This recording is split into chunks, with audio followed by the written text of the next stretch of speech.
Corre el año de 1963. Colombia, Soacha, Cundinamarca. El miedo y el estupor invade al municipio.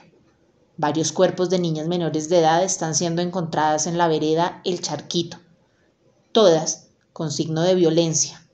Al parecer, un sádico ronda por el lugar.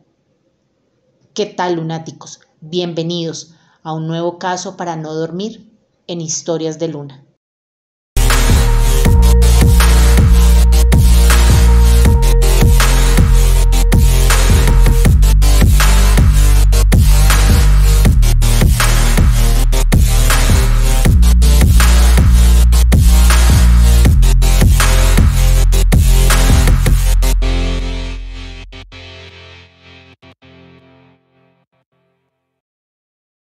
Asesinos de Colombia. El caso infame de Daniel Camargo Barbosa, el sádico del Charquito. Camargo huía del lugar del crimen cuando fue interceptado por la policía ecuatoriana el 26 de febrero de 1986. Pero eso las autoridades aún no lo sabían. Desconocían en ese momento que la persona que estaba frente a ellos era el asesino en serie que el gobierno colombiano buscaba, y el cual era el responsable de la violación y muerte de decenas de niñas en territorio colombiano y ecuatoriano. 1930. Daniel Camargo Barbosa nació el 22 de enero de 1930 en el municipio de La Mesa, Cundinamarca, Colombia. Su niñez no fue fácil. La pérdida de su madre a los 2 años y el segundo matrimonio de su padre con una mujer que padecía una enfermedad mental y que desbordó sobre él, dificultaron su infancia. La madrastra tenía una frustración marcada debido a que nunca pudo engendrar una niña, y por ello obligaba frecuentemente a Daniel a vestir prendas de mujer, presentarse con su nombre en femenino e incluso acudir a la escuela vestido de niña, muy a pesar de su objeción.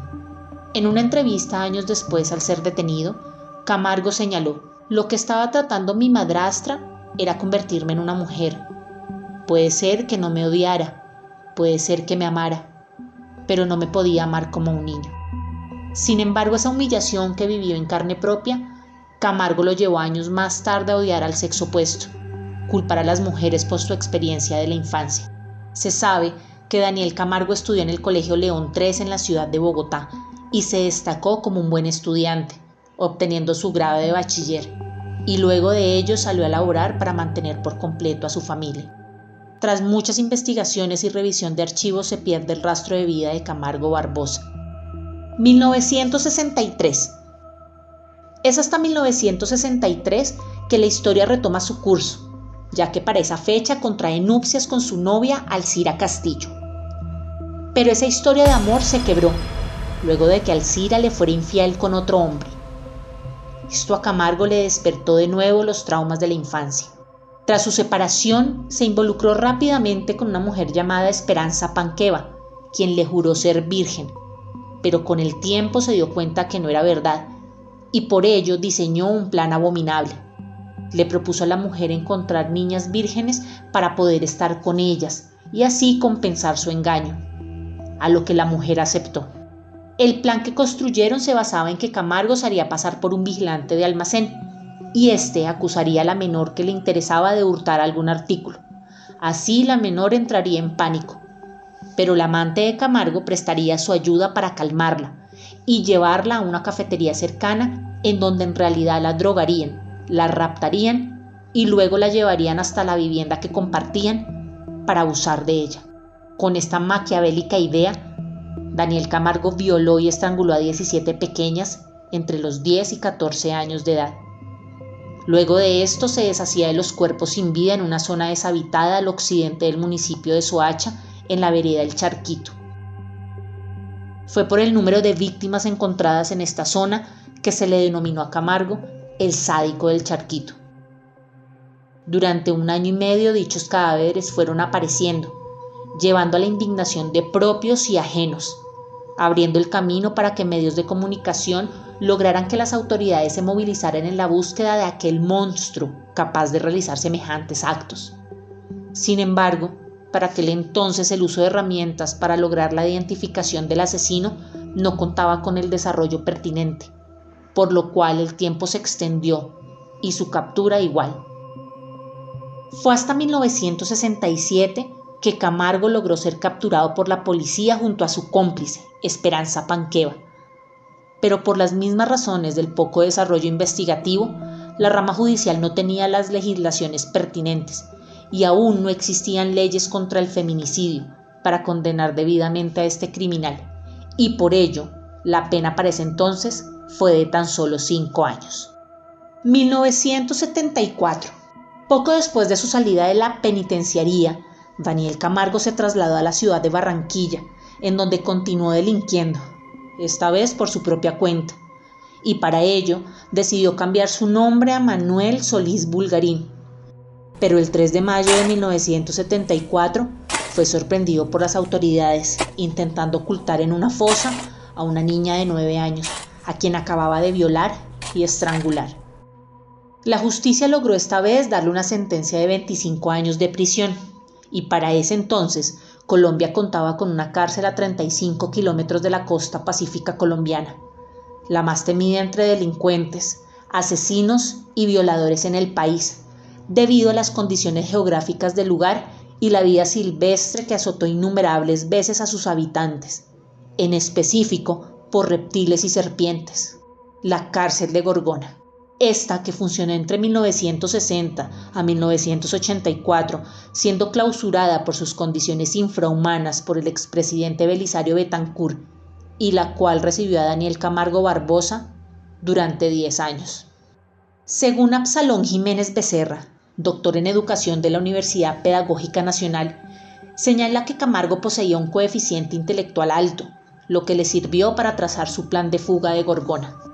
Durante años estudió el viento y la marea de la isla, analizó los medios para escabullirse, identificó horarios y guardias, construyó una balsa con madera de los árboles del lugar y la camufló entre la maleza sin despertar sospechas. Hasta que durante la celebración de la Virgen de las Mercedes, ese 24 de septiembre de 1984, lanzó su balsa al océano y huyó. La búsqueda por parte de las autoridades fue infructuosa y por ello se le declaró muerto, pero esto estaba muy lejos de la realidad. Durante 3 días, sin comida, sin agua y enfrentando una marea salvaje, con tiburones rodeando la pequeña embarcación, logró llegar a territorio ecuatoriano. 1984. Ya en Ecuador, más exactamente en Guayaquil, tras algunos meses, se mezcló entre la población como un falso pastor, quien con Biblia en mano abordaba a niñas indefensas, en su mayoría indígenas, para que le ayudara a encontrar una dirección a cambio de una remuneración económica. Con esta mentira, las llevaba hasta un lugar deshabitado y de nuevo su ritual dantesco comenzaba. Cuerpos violentados se fueron encontrando de diciembre de 1984 a febrero de 1986 en los bosques de Guayaquil. Se dice extraoficialmente que fueron tantos los cuerpos encontrados en un pueblo llamado Daule, ubicado en el área metropolitana de Guayaquil, que la llamaron el cementerio personal. La ciudadanía entró en pánico y exigieron la investigación inmediata del caso. Investigadores lograron perfilar al criminal.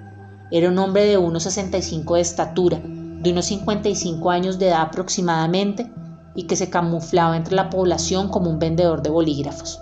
Así fue como el 26 de febrero de 1986, Daniel asesinó a su última víctima, la menor Elizabeth Telpes, una pequeña de tan solo 8 años.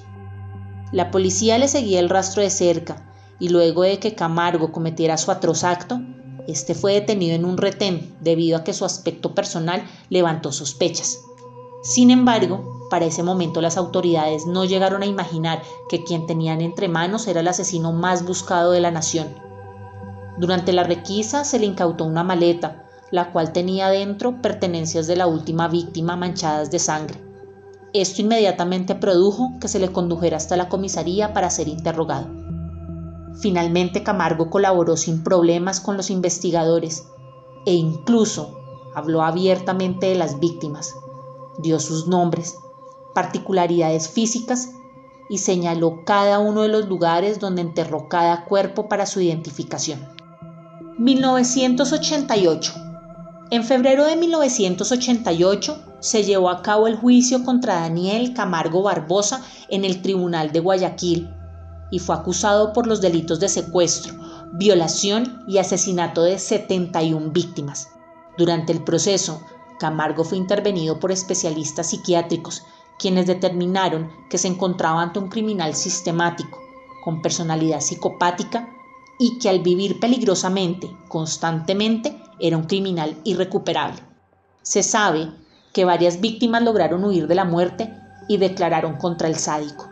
Finalmente se llegó a una sentencia irrisoria, ya que para un criminal con los antecedentes y número de víctimas fue de tan solo 16 años. Fue enviado a la cárcel del Litoral, donde fue compañía de otro conocido asesino serial, el monstruo de los Andes.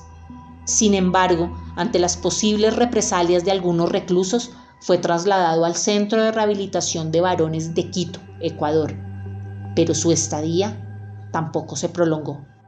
Giovanni Arcesio Noguera Jaramillo entró sigilosamente a su celda el 13 de noviembre de 1994. Le obligó a arrodillarse y le propinó 8 puñaladas certeras. Intentó degollarlo, pero por las características del arma cortopunzante con la que le agredió fue insuficiente. Sin embargo, le cercenó una oreja para que finalmente muriera desangrado. Noguera Jaramillo era el sobrino de una de las víctimas y cobró ojo por ojo al feminicida.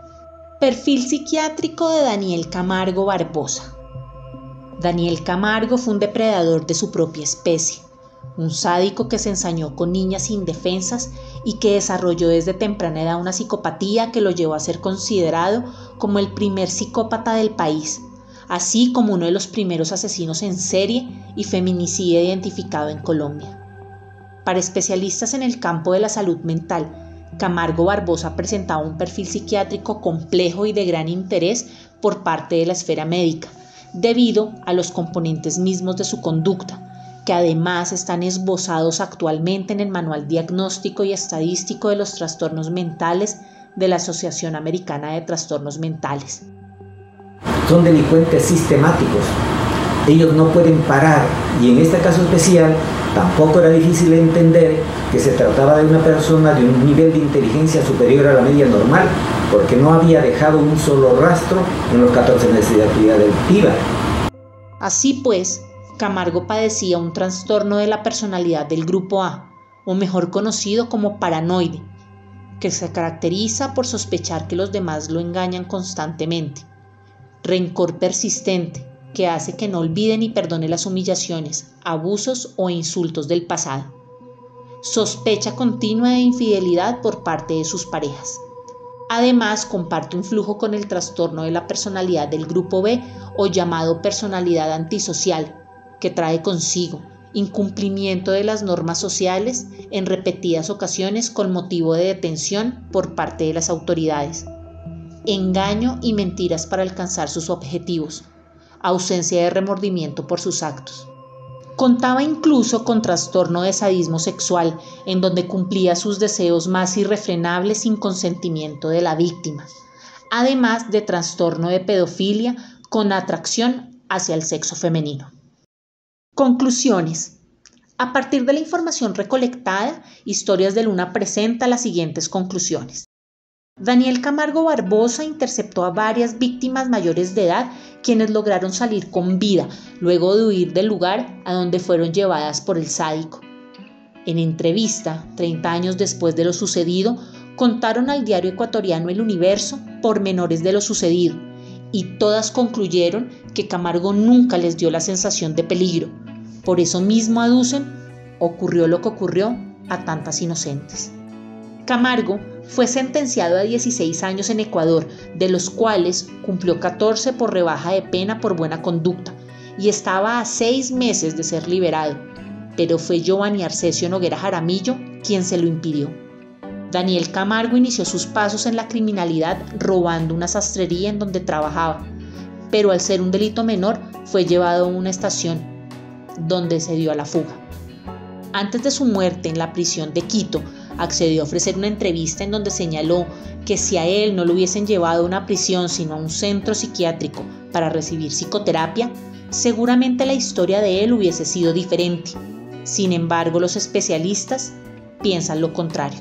Yo no requiero 16 años de condena como estoy aquí.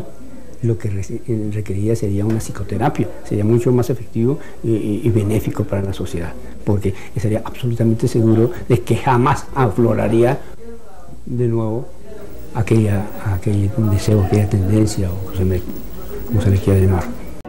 Camargo ha sido el tercer y último hombre en poder escapar de Gorgona, y se presume que no fue en la balsa que construyó, sino en el barco de provisiones que precisamente estaba el día del escape en el muelle de la prisión, siendo la balsa el señuelo para que lo creyeran muerto.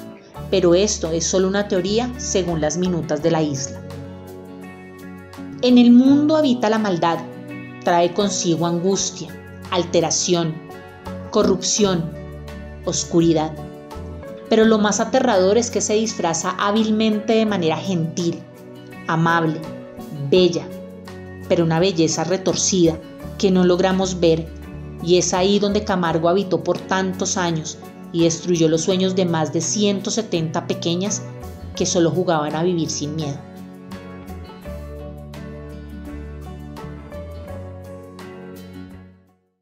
No olvides suscribirte al canal, activar la campana para recibir notificación de nuevo video y seguirnos en nuestras redes sociales que están linkeadas en la caja de descripción. Si quieres compartir tu historia o caso, solicitar investigaciones o enviar un saludo, puedes hacerlo a través de nuestro correo electrónico.